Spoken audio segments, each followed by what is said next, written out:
आज तक आपने सुना होगा कि इब्लीस हमेशा इंसान को इबादत से गुमराह करने की कोशिश करता है, मगर आज की यह कहानी इतनी अजीब है कि इसे सुनकर आप हैरत में पड़ जाएंगे। एक शख्स अंधेरी रात में नमाज अदा करने के लिए अपने घर से निकला। रास्ता बहुत अंधेरा था और चलते हुए उसे ठोकर लग गई। वह मुंह के बल गिर पड़ा और कीचड़ से लथपथ हो गया।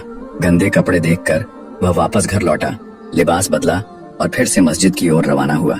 अभी कुछ ही कदम चला था कि उसे दोबारा ठोकर लगी और वह फिर गिर पड़ा, मगर उसकी हिम्मत कम न हुई।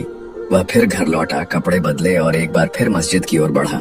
इस बार जब वह घर से बाहर निकला तो दरवाजे पर एक अजनबी खड़ा था, जिसके हाथ में एक चमकता हुआ चिराग था। अजनबी चुपचाप उसके आगे आगे मस्जिद की तरफ चल पड़ा। चिराग की रोशनी में इस बार रास्ता साफ नजर आ रहा था और वह बिना किसी मुश्किल के मस्जिद पहुंच गया। मस्जिद के दरवाजे पर वह अजनबी ठहर गया और नमाजी अंदर चला गया। नमाज अदा करने के बाद जब वह बाहर निकला तो देखा कि वह अजनबी अभी भी खड़ा था, मानो उसे घर छोड़ने आया हो। नमाजी को अजनबी पर शक हुआ और उसने उससे पूछा, आप कौन हैं?